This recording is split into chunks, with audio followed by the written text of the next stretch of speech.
Hi, I'm Kasia.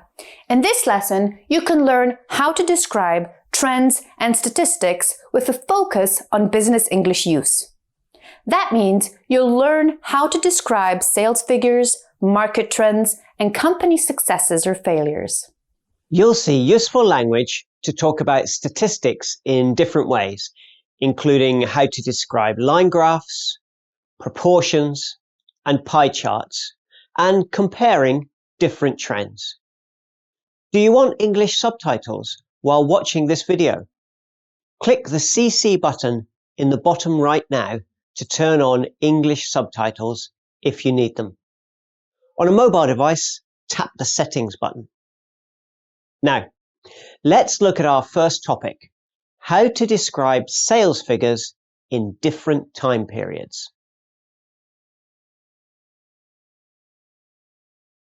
Sales to the 18 to 35 age group increased consistently over the year. Sales rose from just under 2 million in the first quarter to a little over 2 million by the end of Q4. Sales were strongest overall to the 36 to 50 demographic, with figures improving by 5 million between Q1 and Q3. However, the most spectacular results were seen in Q4. Sales doubled from Q3, reaching a peak of 15 million. From the 55 to 65 group, results were solid, but there was only a negligible increase for the full year. Sales initially fell between Q1 and Q2, but recovered from 4 million in Q2 to 6.5 million by the end of Q4. Finally, sales to those aged 66 and up decreased steadily throughout the year.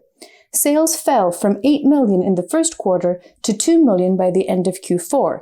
There was a particularly pronounced decline between Q2 and Q3 when sales dropped by 3 million. Look at a sentence. What word could you use to complete the sentence? There's more than one possible answer. Pause the video and think about it to get as many answers as you can. You could say sales increased from 150 million to 200 million. Or you could say sales rose from 150 million to 200 million. You could also say grew, improved, or climbed. Note that you can only use improve if you're talking about something positive. All these verbs follow the same pattern. However, you can use them in other ways. Look at two sentences. Do you know the difference? Could you explain it? Let's do this by example. If these are the figures, which is correct? Did sales increase to 1,000 or by 1,000? The correct answer is sales increased to 1,000. What about increased by? What would the numbers look like? If sales increased by 1,000, the numbers might look like this.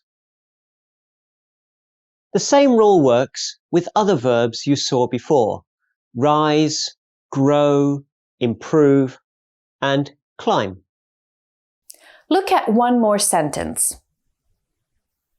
How many words could you use to complete this sentence? You could say decrease. But again, there are other possibilities. Fall and drop are also common.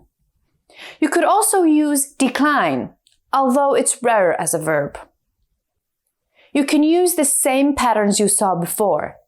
For example, you can say that something decreased from something to something. Or you can use by after these verbs. Finally, many of these verbs can also be used as nouns. For example, there was a large increase in sales figures in the first quarter of the year. There was a steady fall in advertising revenues throughout 2019. we experienced a sudden drop in web traffic in August. In some cases, the noun form is different, as in grow, growth, or improve, improvement. You can use these nouns in the way you just saw. For example, there was a steady growth in advertising revenues throughout 2019. Now, you should have many different ways to describe trends. Let's see how you can describe percentages and proportions. More than half, 55%, of our sales were vehicle insurance. The second highest performer was home insurance, making up 1/5 of policies sold. Life and health insurance each comprised 10% of total sales, while travel insurance accounted for the smallest percentage of sales, at just 5%. If you want to talk about percentages and proportions, you'll need to use different language compared to talking about trends and quantities. Look at some sentences you heard in the presentation. Can you remember the missing words? Pause the video and try to find the answers. If you want, you can also go back and review the presentation. Ready? Let's check. To talk about proportions, you might need to talk about fractions, like in sentence 1. Do you know other words for fractions in English? You can say a third, a quarter, a fifth, and so on. Then you can add words like more than or less than to describe things more accurately. For example, less than a third of customers said they would recommend us to a friend. More than 3/4 of purchases were through our website. You might also need verbs like comprise or account for. A similar verb is make up. You heard the second highest performer was home insurance, making up 1/5 of policies sold. You can use these verbs with percentages or fractions. For example, you can say, clothing sales accounted for 80% of our revenue last year. Or you could say, clothing sales accounted for 4/5 of our revenue last year. Again, you can add a modifier like more than or approximately if you need to. For example, clothing sales accounted for approximately 4/5 of our revenue last year. Or, clothing sales accounted for just under 4/5 of our revenue last year. In this way, you can describe a wide range of figures as precisely as you need to. Let's move on to our next point, describing rates of change.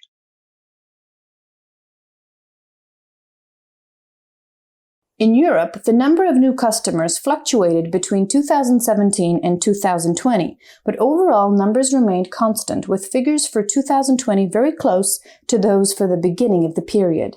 In Asia, numbers increased in every year, but between 2019 and 2020, there was a dramatic rise, reaching a peak of 30 million new customers gained in 2020. Customer acquisition in the Americas saw steady growth, with numbers rising by around 5 million each year.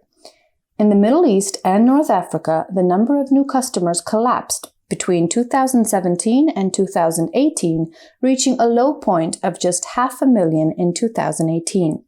Customer acquisition figures then leveled off, with only small fluctuations over the remaining period. Let's look at some language you saw in the presentation. Look at the highlighted words. Imagine that you want to explain what they mean to a colleague who hasn't seen them before. How would you explain the words in English? Think about it. If a figure fluctuates, it moves up and down, but the overall change is small. Here it means that the number increased and decreased in different years, but that number in 2020 was close to the number for 2017. A dramatic rise means a really large sudden increase. Dramatic is a strong word, so don't overuse it. Save it for exceptional cases. If you want other words to describe a large increase, you could say a significant rise, a considerable rise, or a large rise. Remember that increase can also be used as a noun, so you can say a dramatic rise or a dramatic increase. You can say a significant rise or a significant increase, and so on. Steady growth means that something increases at a constant rate over a period of time. You can also say gradual growth or continuous growth with a similar meaning. Finally, in sentence 4, collapse means to decrease by a large amount in a short time. Collapse has the meaning of something negative or destructive. Generally, if something collapses, then it doesn't exist anymore. Collapse can be a verb or a noun. You can use it as a noun like this. After the collapse of the company, thousands were made redundant. Now, let's look at our final point. 2020 was a strong year for our vehicle insurance arm. In fact, in the second half of the year, sales hit their highest levels ever, which made a significant contribution to our record profits for the year. The home insurance division also did well, with a solid performance throughout 2020. Although life insurance constituted a small proportion of our total, sales nonetheless outperformed expectations, and we're hoping to build on that growth in 2021. On the other hand, our health insurance division had a disappointing year, with sales falling well below expectations. Challenging market conditions led to a significant increase in customer acquisition costs, meaning that the profitability was also negatively impacted. Sales of travel insurance were also poor, although broadly in line with predictions. Look at some sentences from the presentation relating to a strong sales performance. Can you remember or guess the missing words? Pause the video and try to find your answers. Let's take a look. Sales figures can be strong if they're better than expected. You can also use general words like good or excellent. In sentence 2, you can also say reached.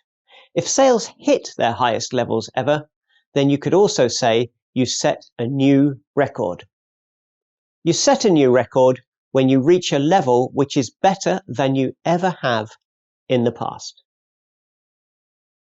In sentence 3, outperform means to perform better than expected. The opposite verb is underperform. So if figures are worse than expected, you could say that a department or a company underperformed. What if sales were poor? Look at 3 more sentences. Can you remember the missing words? You know what to do.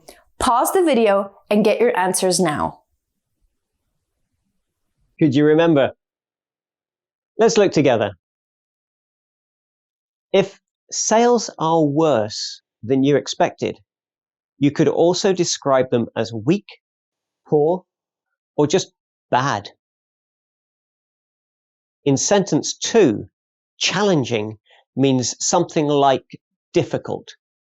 Challenging market conditions means that doing business and making sales is harder than it normally is. Don't forget, The presentations contain many more examples of language you can use to describe market trends and company performance. Review them several times and find words and phrases which you can use in your work. Thanks for watching. See you next time!